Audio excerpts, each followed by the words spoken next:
Now, this is going to be a pretty fun video today. We're going to be talking about car subscriptions and how a lot of manufacturers are going to increase the amount of subscriptions they charge to customers. It's going to be a pretty frustrating video for some of you guys, but with that being said, let's just get right into it. So if you guys aren't familiar with subscription services, right, I'm sure you guys are because you have Netflix and stuff like that. It's basically just a reoccurring monthly charge on a particular item that you're paying so that you can have access to it, right? With Netflix, for example, you pay Netflix every single month so you can have access to the movies and shows and videos and everything that they have on their platform.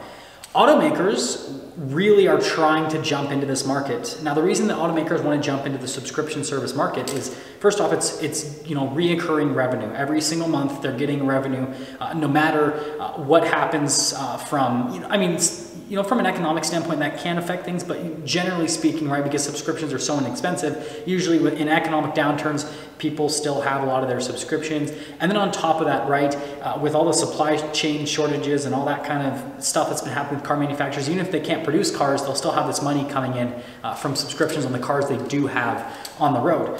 So that's what's so attractive to them, is they're like, hey, we could just have this extra revenue source where we're constantly getting money, and then that will help boost overall revenue for the company. Now, you guys are probably wondering, what are they going to try to sell to us in terms of a subscription service? And there's two different methods that automakers are going. The first method is to make general items that you have already been used to having without having to pay a subscription and basically putting those behind a paywall. So for example, BMW, they'll do headlights where if you want the automatic high beams, you can pay a monthly subscription to have that. And then if you don't want to use it anymore, you don't have the subscription. So there's certain features like that, heated seats, heated steering wheel, stuff like that. Subscription charges where you're going to be paying, a certain amount every single month just to have that feature, which would be kind of interesting, right? Maybe you just have it in the winter time, right? For, 3 to 6 months where you pay for the heated seats, and then for the rest of the year, right, when it's warmer, you don't pay for it. And then there's, higher end stuff like adaptive cruise control, self-driving, all that kind of stuff. We talked about that in another video with about Volvo, where they're trying to basically have this whole like self-driving thing where you just pay a subscription service for it. So there's stuff like that. And obviously you guys can probably guess the downsides of this is you're paying a subscription for a feature that you probably already purchased on the car, right? If you go to a dealership and on the window sticker of the car, there's a $500 charge for heated seats, and then you have to pay another $5 to $10 a month just to use those heated seats, right? That'd be very frustrating for customers. Obviously. And so that's, the initial pushback is people are like, we've already paid for the option. Why do we have to pay another charge just to use that option? And so the way that obviously automakers could kind of navigate around this is if they lowered the price of the car, lowered the sales price of the car, and then, it's like, oh, you want to use that option, right? And then it's a subscription, but you can't really double dip, because then you have huge pushback from people, and rightfully so, right? It just doesn't make sense from a logical standpoint, basically. And you guys can also imagine the other thing that this would help automakers do is streamline everything with producing vehicles, because if there's a lot of things that are subscription services, and they can pretty much make all the vehicles the same from the factory. And then you get these extra things, activated, and maybe they're dealer installed. Maybe it's like the cars are all the cars are about the same. And then if you want heated seats, you just have to go to the dealership and they go and put the stuff in for the heated seats. That's just plug and play, right? And then you pay that reoccurring $10 a month subscription or whatever. That's the other thing that manufacturers looking at is then if they have where all the cars that are coming out from the factory are exactly the same, and then they can just part out individual things for subscriptions, then that actually could make it so they can produce more cars at a cheaper rate, and then obviously they can pick up some extra revenue with the subscription service, all that kind of stuff.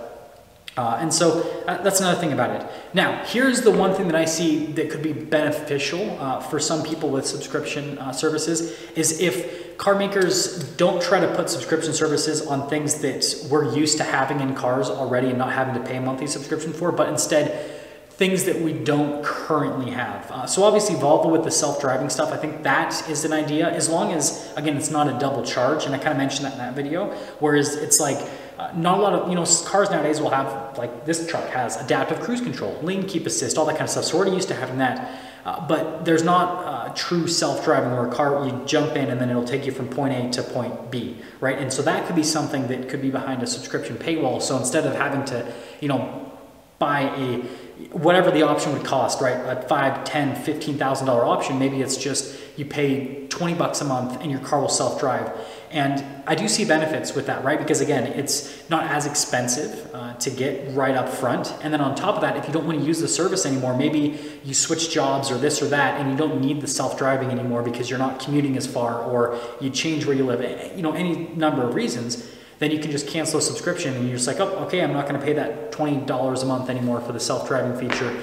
But then it's not like you have to go and get a completely different car. Think if you bought a car that was $15,000 more expensive because it had the self-driving, and then you don't use it anymore, so then you're like, oh, I got to go get a different car that's downsized basically.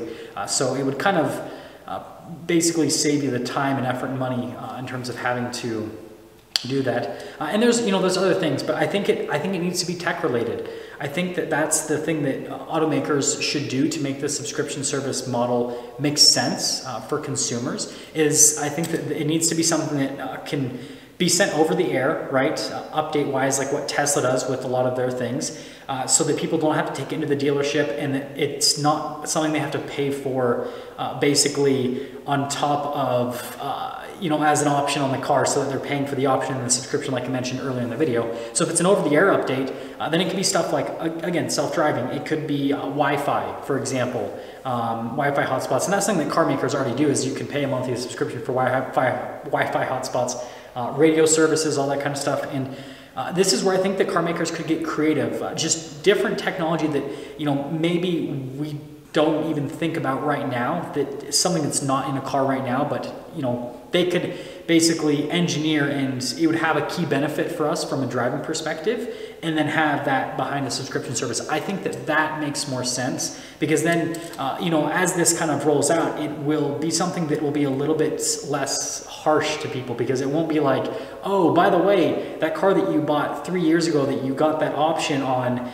for free, you now have to pay for it, right? That's gonna feel very weird for people. But if it's like, oh, this option you've never had in any car that you've owned, you can now have for this low monthly price. I think that's a great way for them to kind of roll it out. But that's going to sum things up pretty much for today's video. I want you guys to let me know in the comment section down below what you think about subscription services with cars. If you think that that's the route to go in the future, or if you think that automakers should just keep doing what they're doing now, where they just basically build out a bunch of different packages with vehicles, and obviously produce vehicles at a slightly lower volume than they could, but giving you tons of different options that way. I know a lot of people probably lean that way, but you obviously have to see the key downside with that is they can't produce as many vehicles if they're doing all these different packages, and just your overall thoughts on it. That being said though, I will see all of you in that next video.